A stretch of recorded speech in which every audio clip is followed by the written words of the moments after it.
Today is a very special day. So I have been working on the Charger wagon for quite some time, and I finally have the powertrain coming today for it, which I was gonna put the built engine and transmission in it, but there's so many electronics that I was waiting to get from Dodge, and they're just on back order. So I ended up buying a 2021 Dodge Durango Hellcat, and it will be here today.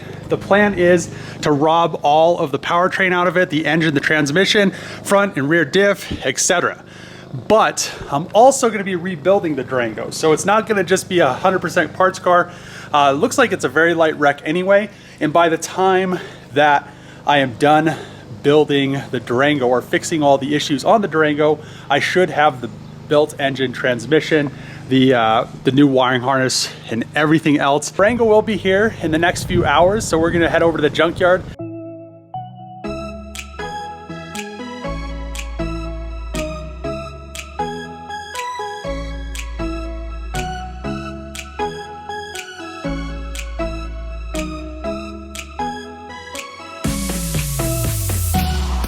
Cleaning up the shop all day. Just got a message that the Durango is here. There's a trailer with the Durangos. Hey, nice to meet you. How's it going? Great. You drove? I think I speak English a little bit. Okay, yeah, that's cool. I think it's Q1 and we push the car. Yeah. Yeah, that works.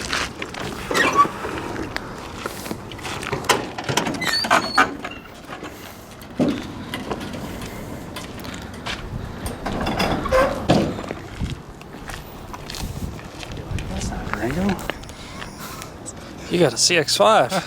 You're like, I think they sent the wrong car.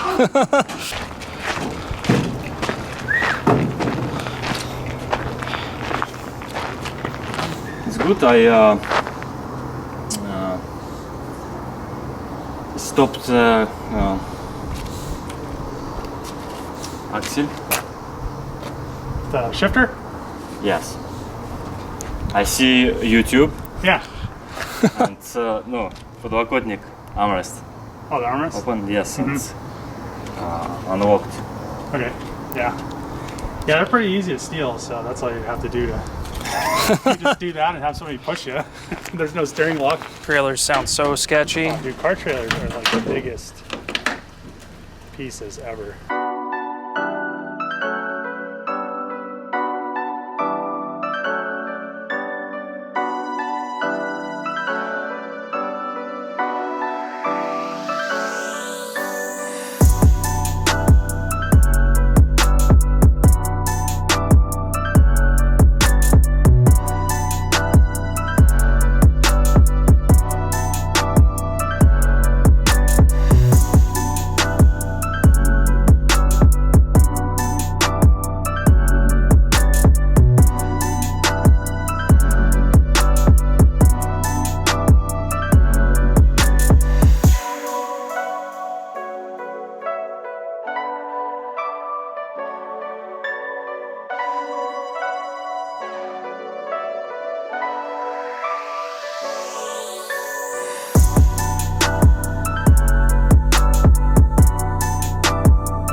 Only have one key, yes?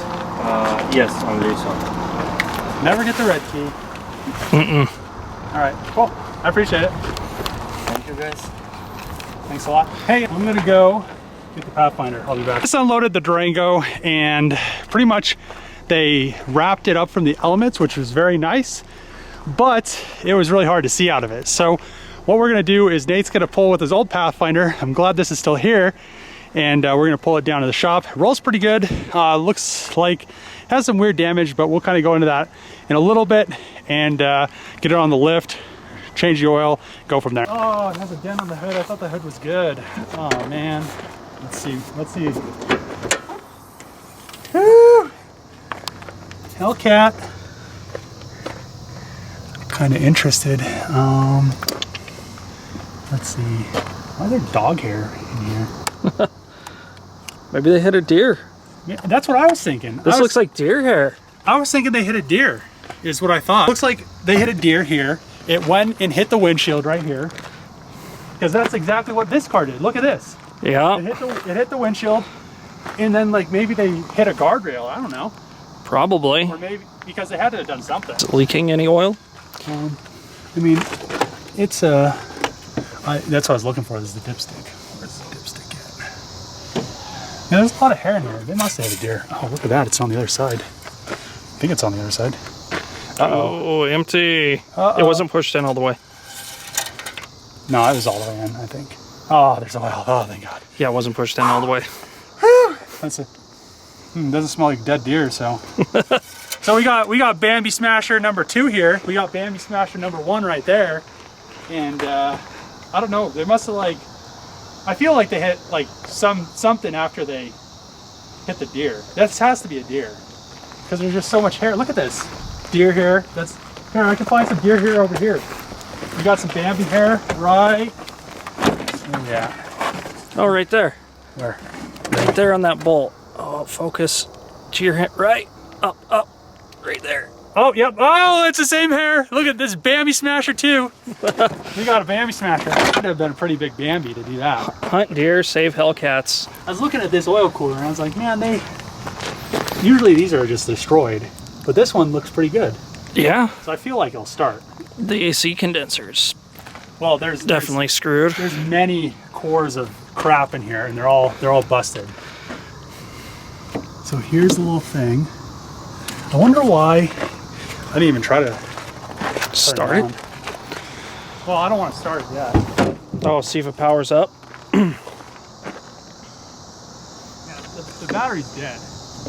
I think it was just at the auction so long, the battery was just dead.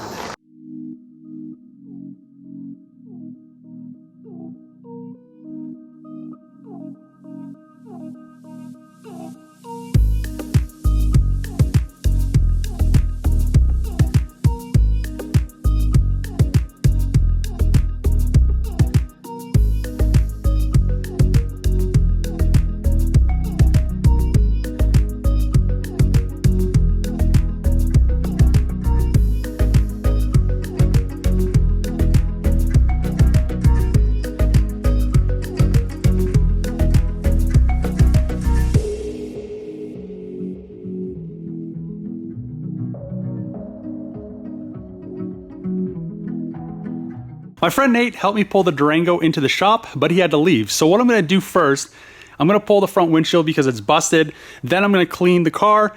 Then I'm going to pull most of these damaged components off of the front just so I can see where I'm at and what I need to order. And then I need to charge the battery and then we could try to start her. But it doesn't look that bad. I mean, the frame rails, I need to measure them, but they look pretty straight. I mean, other than this being damaged probably from when they hit the deer, and then the windshield over here being pretty damaged because the deer probably hit the windshield, and then it looks like they probably scraped up against something because it just looks like that. But it doesn't look like the car rolled over. So in the auction ad, it showed that it was a rollover, but these doors would be way more damaged, especially these door handles, if it rolled over. And if it rolled over far enough to be on top of the roof, all of this stuff would be damaged. Back here, you can see the roof is buckled. That's because whatever hit right here, it caused, there's a crossbar right here under these roof skins, and it just caused that to bend up, which buckled the roof. So I already found a quarter panel and doors and the front crash bar. The normal Durangos and these SRT Hellcat Durangos are all the same, which is very fortunate. So I don't have to really worry about getting special doors, getting special fender, getting special quarter panel. I will have to find a light. Luckily enough, the bumper is just scraped up so I can fix it and paint it. And it's a really easy color to paint. It's just a base, it's just that battleship gray. The hatch, I'm not exactly sure if it is if it's kind of bowed or not, so I'll have to get it free from this quarter panel. And the wing up here also kind of got damaged, but I'll be able to fix the wing. It just needs to be, you know, pulled out of here, then glued back down, and then repainted. So other than that, I'm very, very impressed with how well or how nice this is, because it only has 2,500 miles. I haven't started it though, so we'll get to starting it and hopefully she runs and purrs like a kitten. But other than that, I mean, the interior is nice, other than being kind of, it's not really dirty, but it's glass. There's a bunch of glass everywhere. It has this forged carbon fiber trim, which I really like. I really do like that. And I really like this red leather. And I like the newer dashes that have this stitching in it, and it's nice soft leather.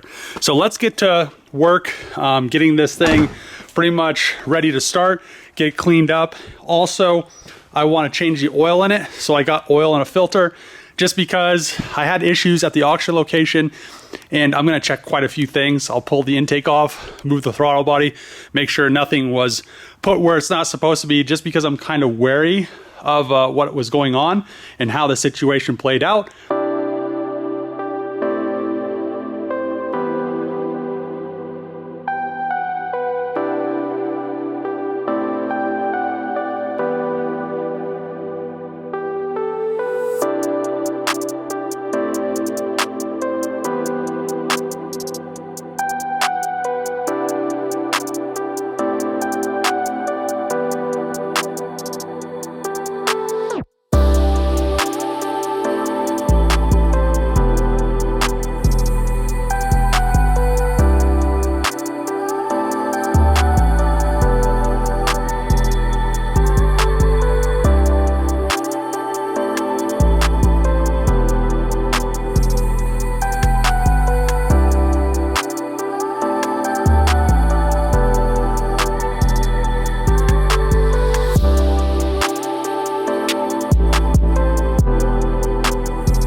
just finished changing the oil in the Durango, and the filter was a nightmare to get off. Whoever installed it way over torqued it. I really don't think, with how that oil looks, it's been changed yet. So it's probably 2,500 miles of break-in oil, but changed the oil, got that garbage Pennzoil out, put some Mobil 1 040 in it, got a new filter on there, and we are ready to start it. So one thing I did notice was that the serpentine belt, the fan, it always seems like a piece of plastic breaks off the fan and goes into the AC compressor.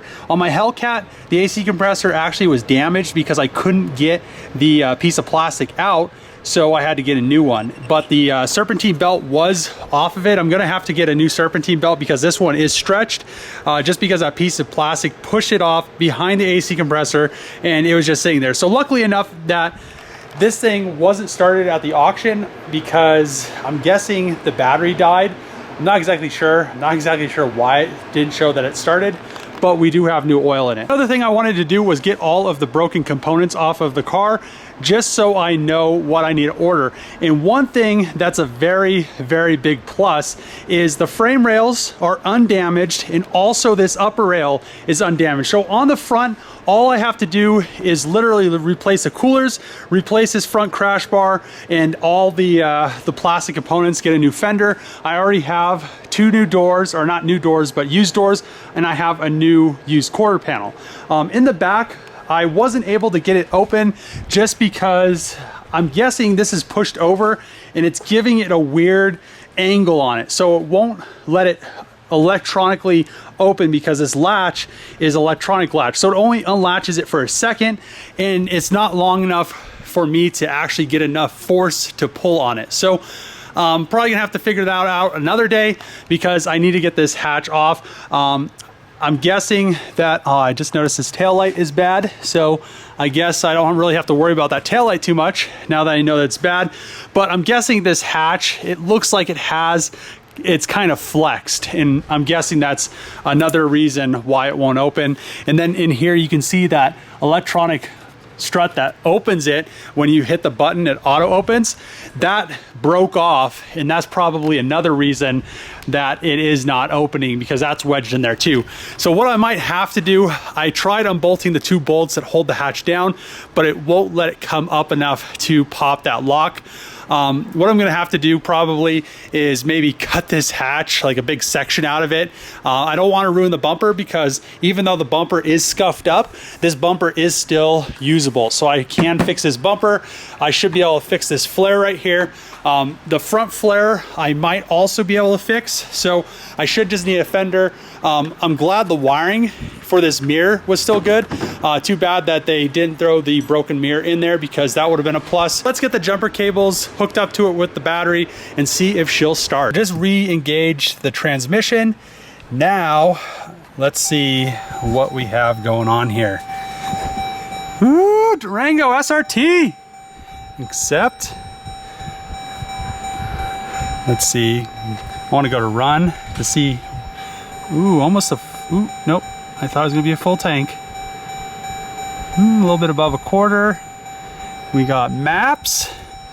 Let's see. Oh, the air's on. I don't want the air on because there's a. Oh, maybe that's. Oh, it's the air over there. I thought the vents were blown and there's glass in them, so I don't want glass blown in my face. So we have. Let's go to SRT. Ooh. Ooh. Look at this. Let's see. Custom. What do we have going on here? Paddle shifters. Is it only, it doesn't have 500 and 700? It's always 700 horsepower? Jeez. Auto, snow, tow. Oh man, it's all through. Sport on. I guess let's try to start her and see what happens. I'm kind of afraid. I'm always afraid. First start. What's really going on here?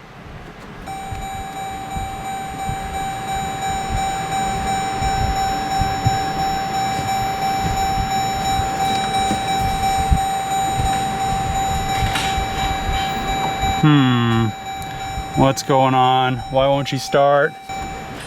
What's going on? It did this before when the plug on the thing was busted. Come on. I'm not exactly sure why it's not starting, but I'm gonna check something really quick because it happened to my Hellcat when I disconnected the ABS pump. ABS pump looks like it's right there. It's connected. Wires don't look messed up. It does have a little hole right there in it, but that shouldn't matter because it's an electronic circuit and it should be complete since the wiring harness is still plugged in. So I lifted the seat up and then I noticed that it has that little breaker, which I'm not exactly sure if it's bad, but it has wires going to it. And since every airbag on this popped, I think that's what it is. It's a disconnect. So it's right here and I have another car that is wrecked. I'm gonna go down and grab it and hopefully it works. It'll probably be a different part number because it's from an 18. Grab that one from the other car. I think the part numbers are, oh, they are the same. Awesome. Well, this is AB, AC. It's just an older version. Let's swap them out. This is the one from the Charger and we'll put it on the Durango. Install the new sensor. Let's see if she'll power up without the jumper battery. Still no power. Interesting. I'll see if I could do this with one hand, but she's only reading 5 volts. So I think that's our issue. Maybe one of our issues, but wedge this in here over here and watch this. If I can find it. We got 5.8 volts. So I'm gonna pull the battery out, take it and charge it overnight, and then hopefully it might not be the only issue, but it's very low. And usually when the main battery's low and you're trying to jump it and this, doesn't have even 10 volts, sometimes it won't start the car and it'll do weird things because these cars have so many electronics and CAN bus and stuff like that. Another battery that I had in here and we're gonna try to start the Durango up. Looks like all the lights are actually working. Look at this. Think she's gonna start? No, I don't think so.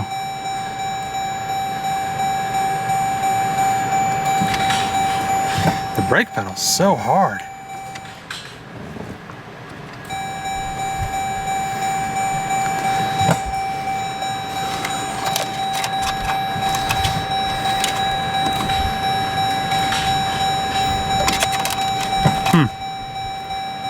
Pretty much gonna wrap the first Durango video up here. I'm not exactly sure what's going on. It's kind of acting like it has a short to ground, but I'm not finding that short to ground. I don't see any of these wires that are damaged or anything that would be causing that large a short to ground to not start the vehicle. So hopefully in the next episode, we can get this fired up and hear how she sounds. I'm sure she's gonna sound great because the oil looked fine and everything looked and looks good. Underneath looks great. The one thing I want to also do in the next video is clean up the interior a little bit better. I know I'm going to be getting this fixed and getting the quarter panel and all that stuff and the roof redone, but I really want to get it cleaned up just because it is the leather interior and it is pretty grimy. When you get cars from the auction, they just throw a bunch of stuff in there and they're very uncourteous. So another thing I want to do in the next video is get this hatch off of here so I could kind of assess the damage, and probably that window I'm gonna have to break. I was trying to remove it with my inductor, but the metal is so far wrapped over it and it has these pretty deep scratches I didn't notice before until I wiped it clean. So what I'm gonna do is probably just end up breaking that, clean up the glass, and then I will just get that quarter glass out of that out of the Magnum, out of the Durango that I'm getting the quarter panel and the doors and everything off of, and then I could start body working the bumper and go from there. But I think we're gonna come out pretty good. I'll have the new hatch, the quarter panel, the doors. I'll have to order a new hood. I probably could fix this hood. It's not too horrible. It just really is kind of curved down here, which I could straighten that out. And then in the front, it has kind of a little dent right here, which I could pull that out. But by the time I'm already done getting all the stickers off of it and getting all that stuff done, hood's like $700, which isn't too bad. So, or I guess I think they're maybe like 1,200. I'll have to look, but that's going to be the end of this video. If you like these Durango videos, if you like my Charger videos, if you like my channel, make sure to click the subscribe button, throw a thumbs up, throw a comment below. I really wish we could have got this thing started today, but everybody knows what a Hellcat engine sounds like. So as always, see you guys next time.